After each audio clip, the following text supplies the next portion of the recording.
ఆర్థిక ఉగ్రవాది, నమ్మక ద్రోహి చెంచల్గూడ రాణి ఎలియాస్ చెమిటి రాణి, నువ్వు మా దగ్గర 35 కోట్ల పైమాటే కాజేశావు.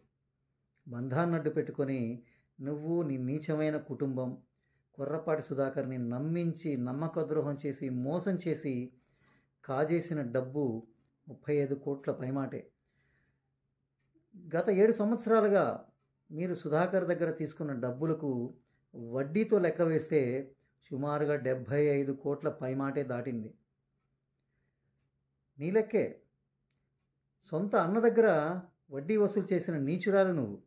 మరి నీ మార్గంలోనే మేము కూడా వడ్డీలు వసూలు చేయాలి కదా. నీకు కొర్రపాటి సుధాకర్ ఇచ్చిన ప్రతి రూపాయికి వడ్డీలు లెక్కలు వేస్తే 75 కోట్ల రూపాయలు పైమాటే.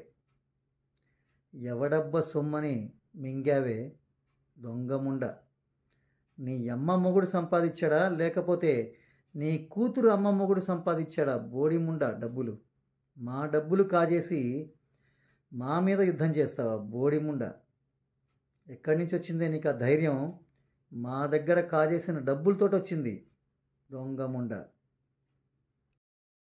ఒసి నీచురాల నందిగం ముత్యాల రాణి, విద్యార్థులు ఒక్కొక్కరుగా వెళ్ళిపోతూ ఉంటే వాళ్ళకి బంపర్ ఆఫర్లు ఇస్తున్నావుట. నీచురాల, నీ మాటలు నమ్మే రోజులు పోయినాయి. విద్యార్థులు ఇప్పటికే నీ విశ్వరూపం, నీ నిజస్వరూపం, నీ కూతురు కంత్రి కూతురు విశ్వరూపం అన్నీ చూశారు. మీ మాయ మాటలు ఎవరు నమ్మరు. గత 6 సంవత్సరాలుగా పేద విద్యార్థులకు ఫీజులు చెల్లించి ఆర్థిక సహాయం చేసి ఉచితంగా విద్యను అందిస్తున్న కొర్రపాటి సుధాకర్ పేరు బదులుగా నీ పేరు చెప్పుకొని విద్యార్థులతోటి ఇంటర్వ్యూలు ఇప్పిస్తున్నావుట. అది కూడా మా దృష్టికి వచ్చింది. ఓసి నీచురాల, సరస్వతీదేవి మీద ప్రమాణం చేసి చెప్పు, ఆ ఉచిత విద్య అందిస్తోంది కొర్రపాటి సుధాకరా, నందిగం రాణినా? సిగ్గుండాలే దిక్కుమాలముండా.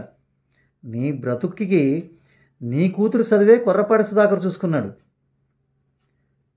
బికారీ మొఖాలు, బేకారు మొఖాలు, దిక్కుమాల మొఖాలు. నీ బిడ్డకి పుస్తకం కొనే స్తోమత కూడా లేని మీ బ్రతుకులకు ఢిల్లీలో తీసుకుపోయి అంత ఉన్నత చదువులు చదివిస్తే నువ్వు, నీ కూతురు, కంత్రి మొగుడు అందరూ కలిసి నమ్మకద్రోహం చేసి ఆయన్ని బజార్న పడేశారు. కనీస విశ్వాసం కూడా లేని నీ కంత్రి కూతురు ఏం చదివిందో, ఏం విలువలు నేర్చుకుందో దానికే తెలియాలి. ఇంత నీచమైన కుటుంబంలో పుట్టినందుకు నీ అమ్మ ఎంతో మనక్షోభతో చనిపోయేది ఇప్పుడు గనక బ్రతికుంటే. నందిగం లక్ష్మీ హర్షిత, నీ అమ్మ అడుగుజాడల్లో నడిస్తే రేపటి రోజు నీ బ్రతుకు కూడా చెంచల్గూడ పాలే. మర్చిపోకు. తస్మాత్ జాగ్రత్త.